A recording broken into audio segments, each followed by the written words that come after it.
Bonsoir, bonsoir, bonjour, c'est Congo News 24.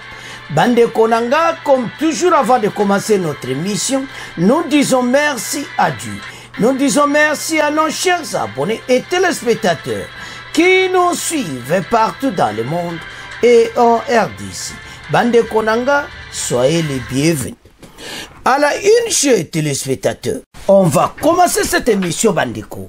Au Balubake Yindi à l'Assemblée nationale et puis premier conseil des ministres Bokuyoka Bandeko nanga poeza somo makawa minene oyekoi gouvernement telemina ndenga mukete et puis Bokuyoka dossier ya ba salaire ya ba ministre fatia pesi discours réduction ya salaire à ba député et kolana na ba ministre et tout le monde salaire il faut quitter.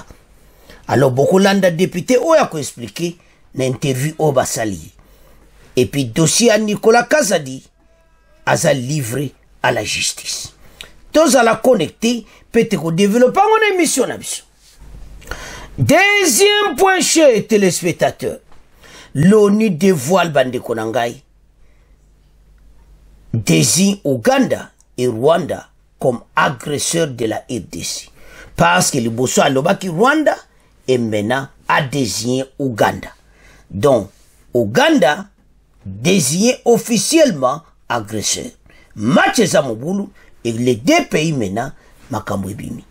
Alors, maintenant, gouvernement, quand on Makamou sérieux, tout va ça na Makamou Badef, il faut pas bengana ma on peut ça va commenter l'émission parce que ça chauffe déjà. Chers téléspectateurs, émission Nabise Bandi, comme d'habitude, Boye Sabaninga Nyon souhaite Erangwe Koki. Auto Sola Masolo Yamboka. Bande Kotoko Kene directement na Assemblée nationale, pe na présidence, et pas wapi, réunion ya conseil des ministres Zalaki, na Union africaine. Bande Ko Makamoza Mobulu. Na Union africaine, Toko Bandakuna, Fatia pesi discours et puis Fatia lobby. Le gouvernement souminois, Masolo Kitoko, qui salue mes bandes. Bande ko ba décision koi. Oyo kako sakanate azo travailler si budget naï et puis budget wana a ko maintenir yango et puis rozala récitement total. Et puis ba décision est ani. Ba banane numéro 1. Réduction des salaires des députés. 14 millions de francs congolais, 5 000 $. Et Zaya Koyinda, et si Indi. Voilà les salaires d'un député. N'a pays européen, c'est la même chose. Mais pourquoi pas l'option est à commander Ngewana? Pas font comprendre rien? Non. Maintenant, va réduire bango na 5 000 $. Et ça, qui toko maintenant, va député, va réclamer, et te va réduire paye à bakonzi. Va ministre peut pas réduire à bango. À le même, na chef de l'État peut pas diminuer, donc, ma kamboza mo boulot. Mais beko koi fati ye monta du message wana lobi, boko yo kan émission oyo. Esaïe discours à Pesaki. Mais abandonné na ko féliciter Soumino. Gouvernement Oyo. Ndenge ba obana musala. Match zo bana mbala moko. Bande ko kaka premier jour. Na justice kuti basi ba lancer loi. Même y a homosexuel. Ba bimisi ango. O ba ya ko lobo vertement. Il va situation homosexuelle et pas na biso. Ezalaka public bongoti. Ba loi de Jebimi, bon baza ko avouer officiellement pour na ko tirer attention à batebili. Na RDC za bongote et ça peut bien pour eko bagotika makambo yu mingi ozo salama na ba agence. Dominique la justice abandi mbala moko. Makambo za ko sakanati. Ba loi ba réforme ko za na niveau justice to ko yoka ko sakana ngoti. Alors Mokozamboka a lobby sur le gouvernement Soumina Boyoka la revue de la presse. Gouvernement oyo bandeko biso tolandaki même mission alobo katiza ambitieuse et tout ça mais bazana besoin vrai changement. Et puis banita déjà salaire au ministre ba diminuer yango mokonza mboka ye moko a prononcer salaire ya ba député, je m'excuse.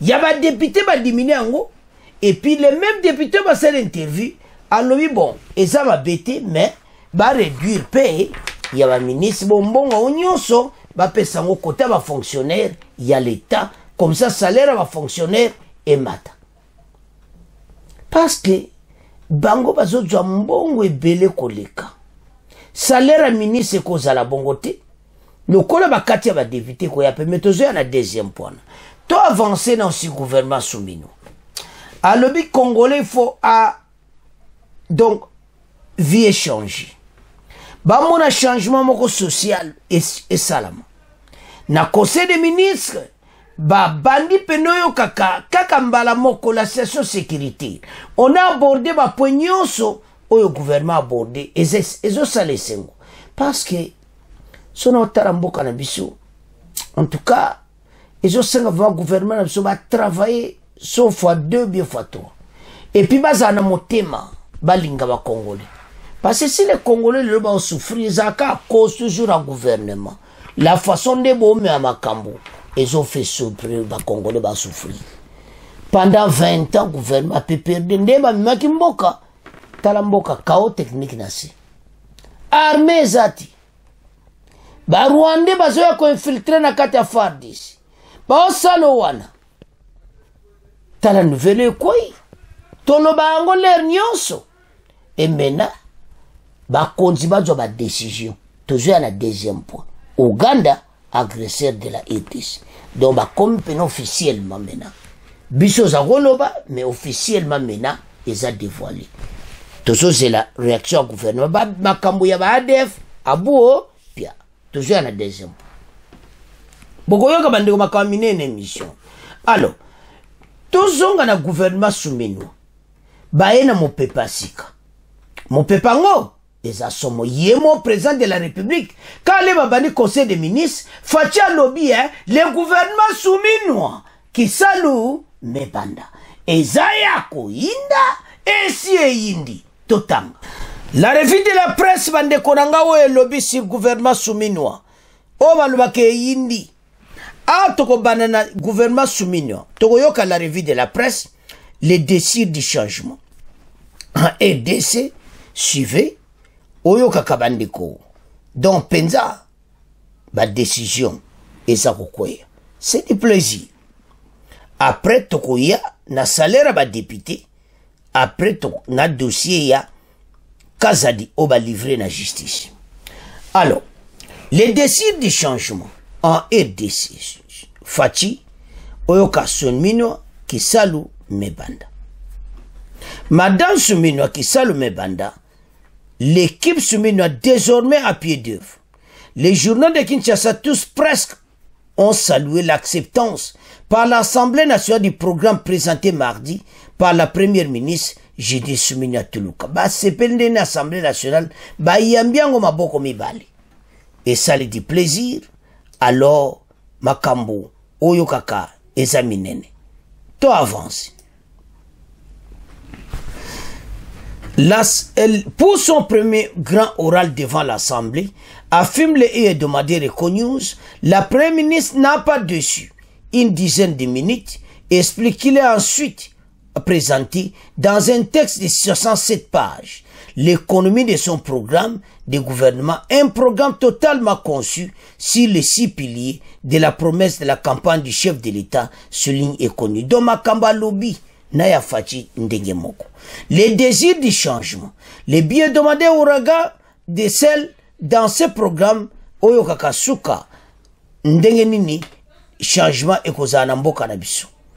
Selon ce journal, la première ministre a échafaudé un programme ambitieux et compte avec ses 18 milliards de dollars de budget pour 2024 toucher rapidement tous les secteurs sociaux. Dans l'ensemble, peut-on encore lire dans ce journal, ce sont 93 milliards de dollars qui seront mobilisés sur 5 ans.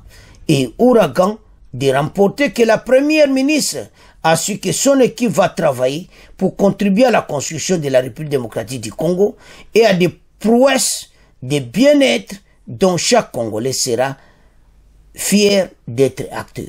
Ba Congolais ba beti maboko. Souminwa aena mope pasika. Fatial bengi bango ete ba vraiment ba guerrier ya solo parce que ba lobi ete Kisalu mebanda. Bandeko, c'est très important. Pourquoi Kisalu mebanda? Parce que tango koki. Au Conseil des ministres, Félix Tshisekedi rappelle les défis du gouvernement Soumino. Donc, gouvernement Oyo, et ça n'a pas de défi à Kosakana. On tendait tout le monde dans sa photo à Fati côté gauche, que vraiment Fati rappelle les défis.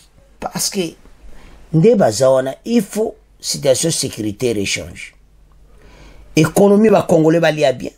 Ma Camboué les kitoko Congolais s'en sortir. Alors, sans plus tarder, Toyoka la revue de la presse, Bongo to avance. La une de la presse, cette semaine à Kinshasa. Madame Souminoa Kisalu Banda, Souminoa obtient le vote de confiance des députés. L'équipe Souminoa désormais à pied d'œuvre. Les journaux de Kinshasa, tous ou presque, ont salué l'acceptation par l'Assemblée nationale du programme présenté mardi par la première ministre Judith Souminoa Tuluka. Pour son premier grand oral devant l'Assemblée nationale, affirme le tri-hebdomadaire Econews, la première ministre n'a pas déçu. Une dizaine de minutes, explique-t-il ensuite, pour présenter dans un texte de 67 pages l'économie de son programme de gouvernement. Un programme totalement conçu sur les 6 piliers de la promesse de campagne du chef de l'État, souligne Econews. Le bi-hebdomadaire Ouragan décèle dans ce programme le désir du changement. Selon ce journal, la première ministre a échafaudé un programme ambitieux et compte avec ses 18 milliards de dollars de budget pour 2024 toucher rapidement tous les secteurs sociaux. Dans l'ensemble, peut-on encore lire dans ce journal, ce sont 93 milliards de dollars qui seront mobilisés sur 5 ans.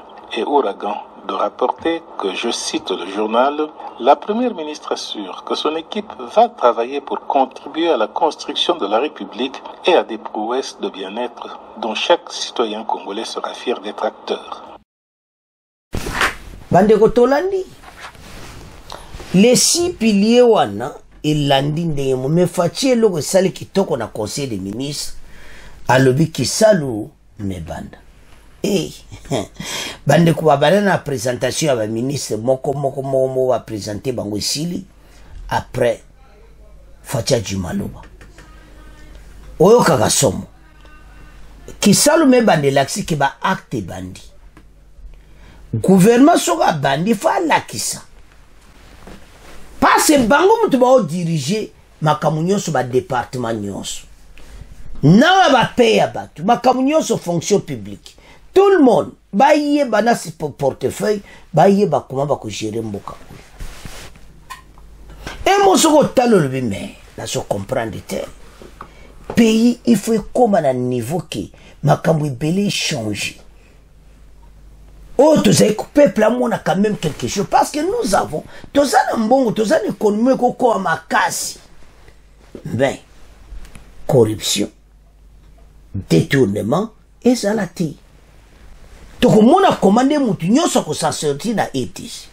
Mais parce que bah détournement et puis justice ça moussa n'est bien c'est ça. Alors, ministre de justice aïe na mou pe pasika.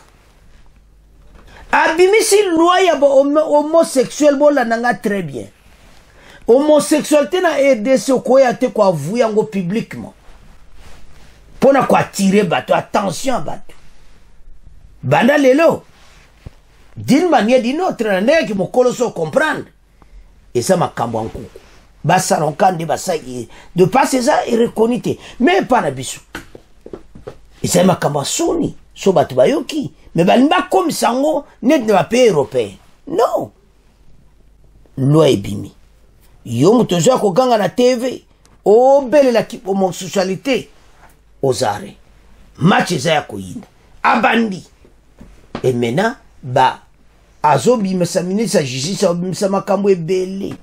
Ce jeune Constant Mutamba aye na mopepe na epi. Bande ko so tala en général ce gouvernement baza na susi ya kosakana te to bakuti mboka faci abeta ngo lisolo le asigné kaka remise de président Joseph Kabila amoni pena ke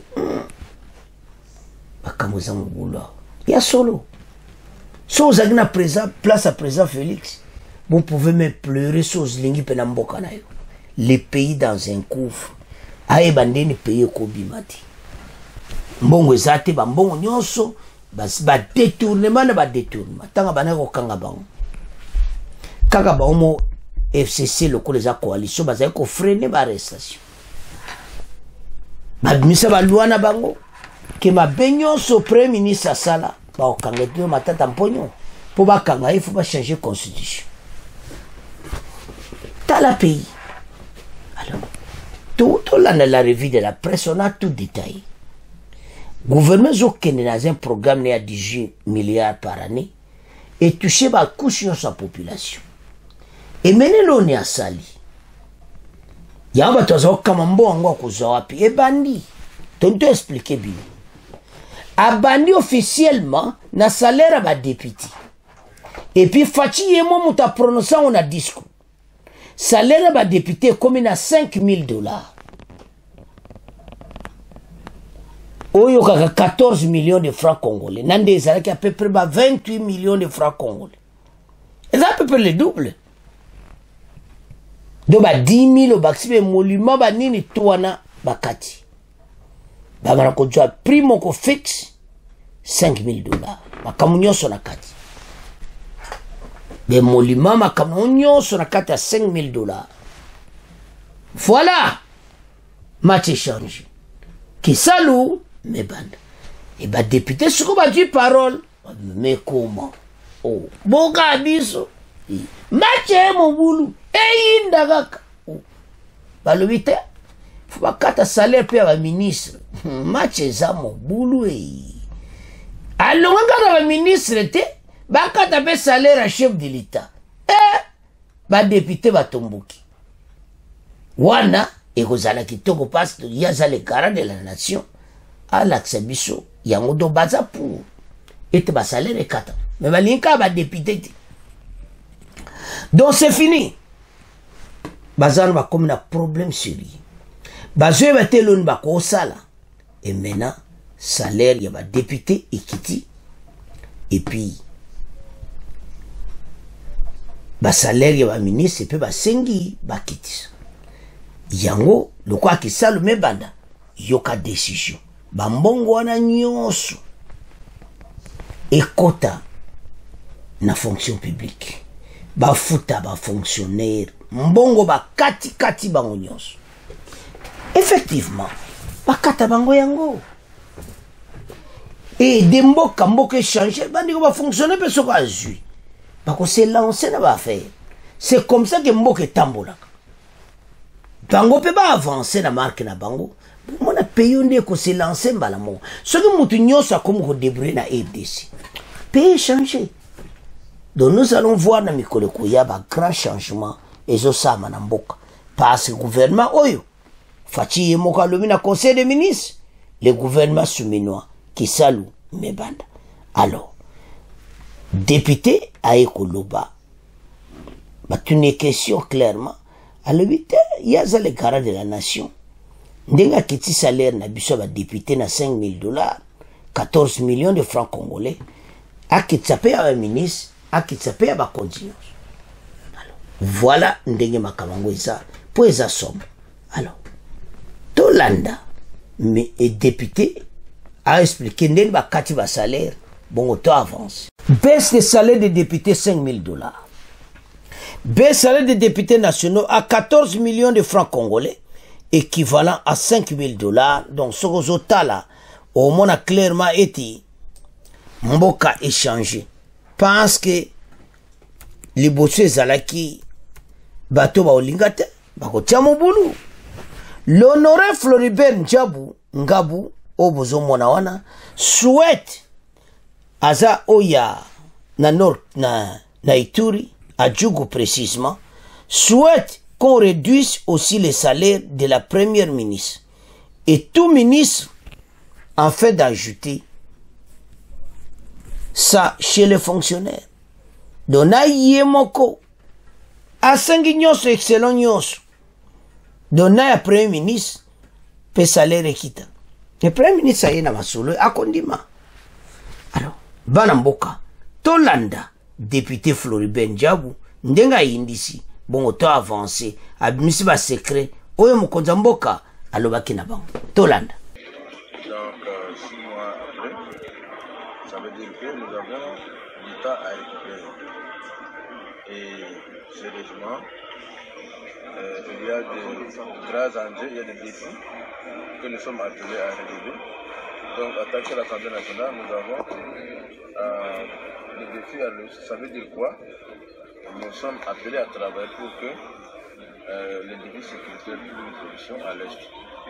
À part cela, nous avons aussi le problème du vécu quotidien de la population. La population congolaise, elle souffre. Nous avons des problèmes qui sont liés, par exemple, au paiement des salaires des fonctionnaires, qui tout le temps se plaignent. Et tout cela, je crois, c'est le défi que nous avons. Et nous espérons que les retours des vacances parlementaires, nous allons faire un effort pour que le gouvernement puisse faire ce travail comme nous avons fait. Et concernant le discours du président, le discours de la Côte, il a dit les salaires, on a réduit ça, on a divisé ça par deux. Comment vous avez trouvé ça? Il a dit aussi qu'ils ne vont pas demander à la Première ministre d'augmenter les salaires. Comment vous avez trouvé cette initiative? Bien, il est notre président. Il est notre président, pas de l'Assemblée nationale. Nous n'allons pas l'écouter de ce qu'il a dit. Mais moi, personnellement, j'aurais souhaité qu'on divise aussi pour le chef de l'État, pour la Première ministre aussi, pour les ministres aussi, pour tout le monde, pas seulement pour nous. Parce que l'impression que moi j'ai, c'est que tout le monde est focalisé sur le député national. Et ce qu'il a obligé aujourd'hui, lors de son discours, à le dire clairement que nous avons les émoluments de 14 millions. C'est parce que tout le monde s'est volé sur nous. Mais moi, j'aurais souhaité que cela soit pour tout le monde. Qu'on divise aussi pour les ministres, pour la Première ministre et pour les chefs de l'État aussi. Parce qu'on doit le faire pour tout le monde. On les divise, mais qu'on donne aussi aux fonctionnaires, qu'on paye chacun convenablement. Voilà ma réaction. Et alors, par rapport à l'autorisation des poursuites de votre collègue Nicolas Kazadi, quelle est votre réaction? Non, on n'a pas autorisé la poursuite. L'instruction, s'il vous plaît. Oui, nous avons voté pour qu'il soit attendu par le procureur, qu'il donne ces éléments de défense. C'était tout à fait normal. Donc, c'est son droit d'être autorisé. Alors, on a laissé le procureur faire son travail. On ne dise pas que l'Assemblée nationale s'est mis à barricader la route de l'appareil judiciaire. On a laissé faire. Il y a certaines irrégularités qu'on a constaté dans ce qu'il a fait, mais nous avons dit que nous laissons au procureur de notre travail. Donc, nous avons autorisé l'instruction qui va faire ce normal. Pour l'instant, il n'est pas encore, on ne peut pas encore parler de la levée de l'immunité. Ça sera au cas où le procureur pourra demander. Et la poursuite, c'est à ce moment que nous allons examiner si on peut lever son immunité ou pas. Voilà. Merci beaucoup, honorable. Votre nom complet? Moi, c'est honorable Floribert Ndiabou, élu du territoire de Djougou en Congo de Kivu. Bande Kotolandi, Floribert Ndinga expliqué honorable, il y a SAEDC à lobby. Été ndenge ba réduire la ba mo pi ba compte dans la premier ministre na ba ministre salaire ça réduit. Il a demandé mais à ba compte.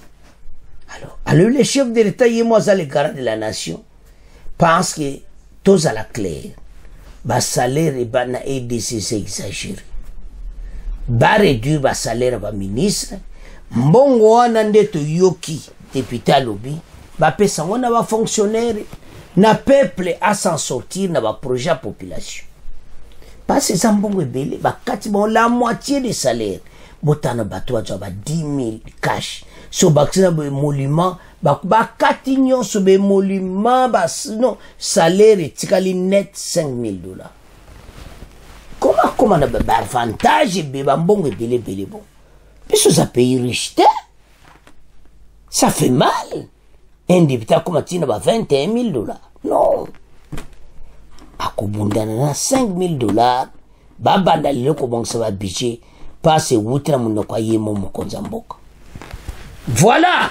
O baloba kesi yindi EDC à marche. Otolandi wana l'huile sur le kamba forage. Oyo ba oyo ka surfacturation. Par Nicolas Kazadi. Nicolas Kazadi baza livré na justice, mais il a bien dit Tolandi. Alobi ke ba livré pour l'instruction. Mais si ce qui siko ba souli na yeba ko yeba, soko aza na citation wana yemta kweli makazan don azana to, alors s'il a pas raison, alors bako senga oyo kaka suka bakambongo do examiner bako senga mena balongola immunité na ye. So balongola immunité na ye, de wana comme deuxième étape, mais on a la première étape. Nanu immunité ne balongolite. Azo kende ba pesi permission à solo. Ba yeba bambongo wane ke wapi tout ça kosola ba ona yeba ko yeba détournement soki yemuta sali ou bien batumusu amutu basali. Effectivement la vérité est claire, était surfacturation et salamaki. Ba récupérer de bambongo ba congolais. Parce que ce qu'on voit, mutayibi na yembongo. Mutuana mwana lisusuté mbongo eke. Ouais mbongo eke ko. Oh non, pas comme ça. Bande koto telema pour ces pays. Et le retour le bezande ki ba batela mboka, ba batela ba mbongo na biso. Mboka oya avancé kitoko.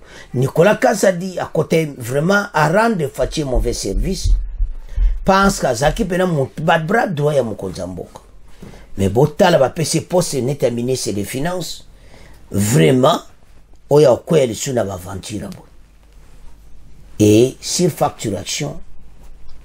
Donc il y a ça clairement été bambongo ebimi mawatu oyo elinge sami sana mboka yamba so benga bami bambongo bona parce que ça c'est la propriété.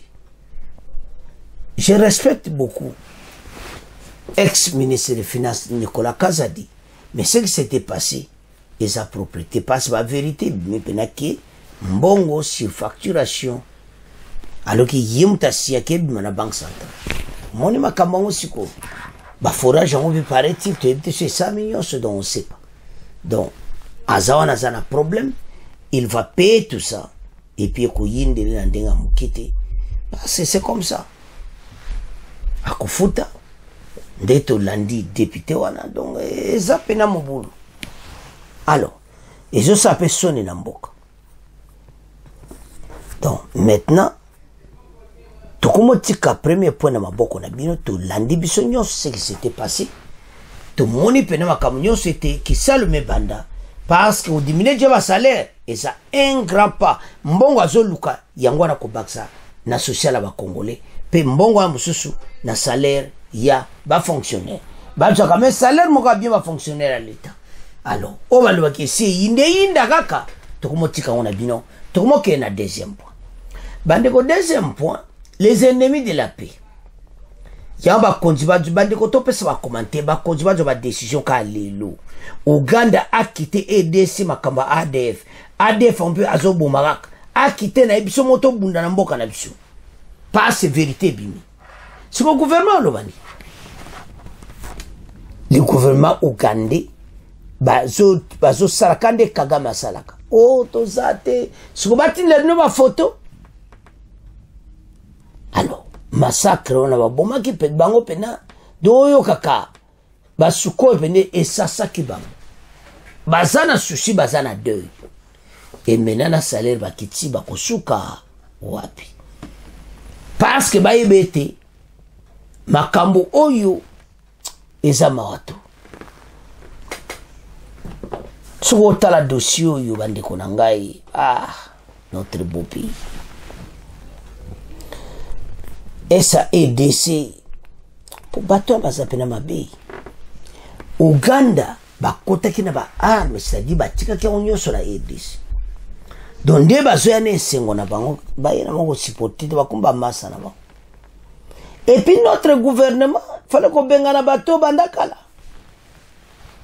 mais tozo expliquer makambo ebele ba secret zo ya bandeko basilite bandeko ya Congo bazaka koteka bazaka ko trahir mboka na front bazaka kebele plusieurs sont déjà arrêtés otala balongola kaka équipe wana nyonso mais tozo na deuxième partie bakiti kuna na est ba changer équipe asika alors bana mboka to avancer na dossier na biso alors sozo tala okomona clairement ete Uganda na Rwanda ba préparaki makambo na bango mena ba yiba ba minere na biso bango ba kene ko juir yango ba sala oyo balingi ezo sala passe na motema mais attaque congolais to senga na bino to telema pour l'intérêt de la EDC bato bako kimba kaka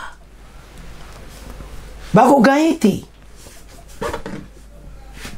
parce que oyo ba sali biso nzamba ko permettre yango te umona pena ki ba Rwandais baza pena batu moko batutsi ba bien te oso sala vraiment makambo boyi batu baza kokufa batu bakimeme ba camp bazo tinda ba bombe ke tina kamba déplacer donc nde ba bombe ne kwa kina kamba déplacer Uganda na Rwanda baza impliqué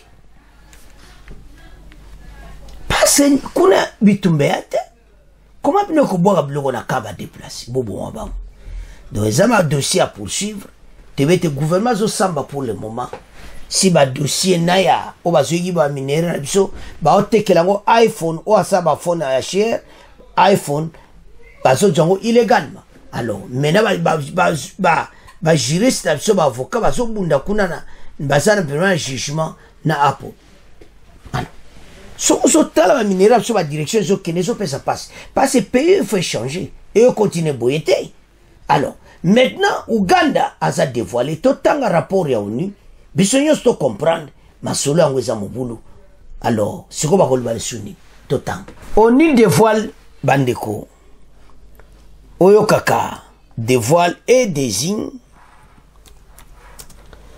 Uganda comme agresseur de la RDC donc maintenant ba commis Uganda Rwanda agresseur de la RDC. Un rapport fuité des experts de l'ONU a officiellement désigné l'Ouganda comme agresseur de la RDC.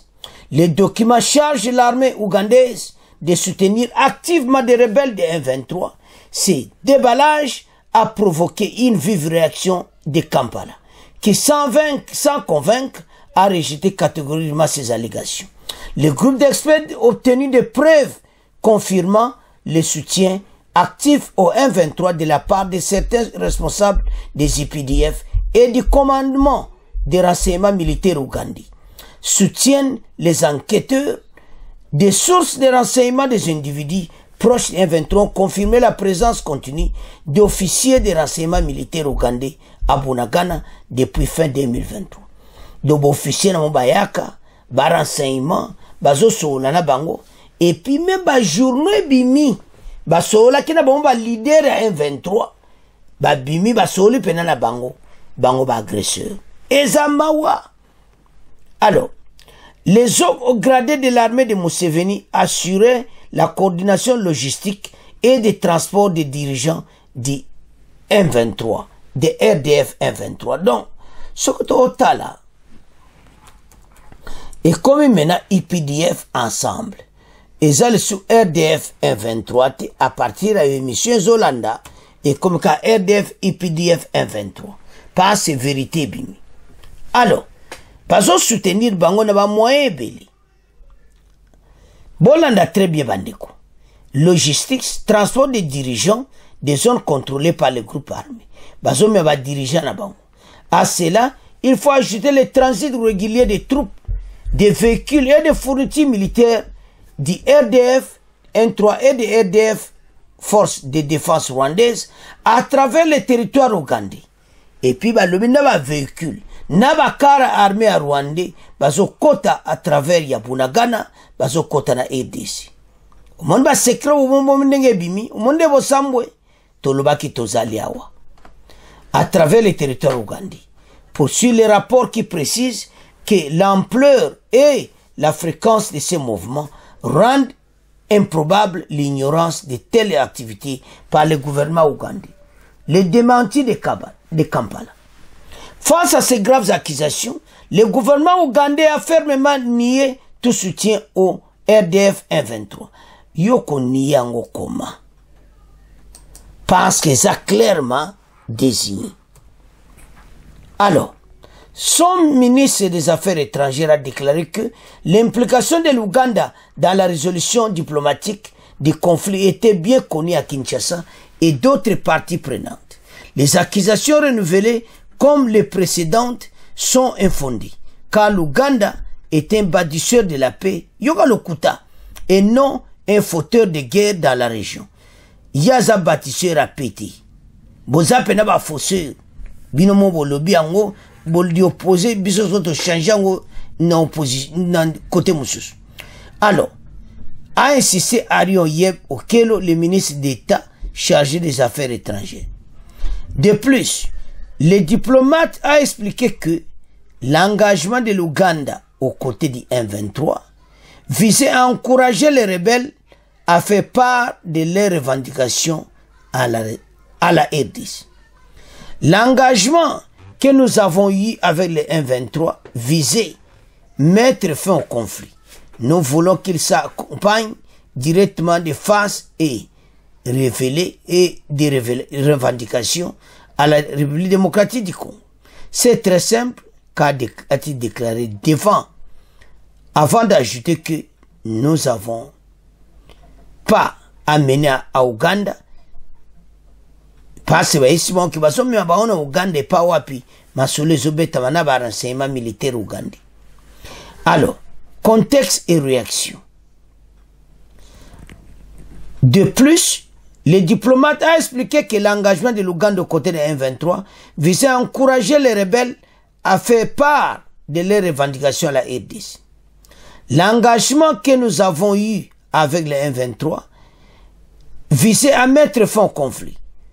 Nous voulons, ou Yokaka, qu'il s'engage directement et fasse part à leurs revendications à la République démocratique du Congo. S'engage, a-t-il déclaré. Avant d'ajouter, nous ne les savons pas, je m'excuse, nous ne les avons pas amenés en Ouganda et nous ne leur avons pas donné des armes. Bon,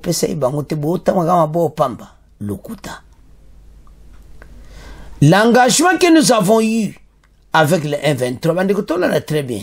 C'est-à-dire le diplomate a expliqué l'engagement de l'Ouganda au côté de M23. Mais il y a pas d'EF. Mais nous voulons qu'il s'engage directement en face par de leurs revendications à la République démocratique du Congo. C'est très simple, a-t-il déclaré.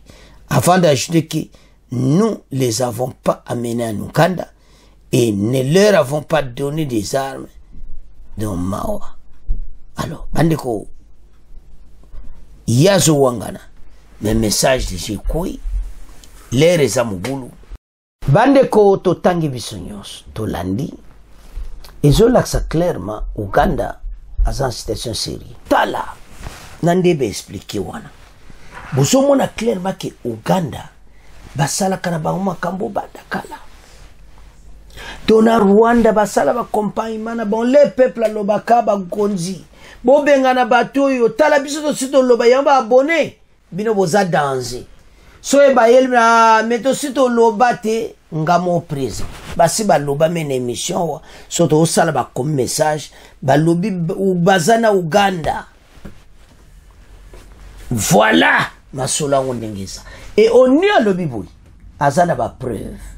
Surtout tanga on bien azana ba preuve ya mfubo partager yango to panzango partout bandeko nanga po Uganda yende lai alo bazana ba preuve nyonso bazo sala Uganda ba camion minene zo katisa na ba arme zo songa vide ba camion zo mi bundeli zo songa vide so zo tala bato baza bato mabi balingi bisote komona makamba boy.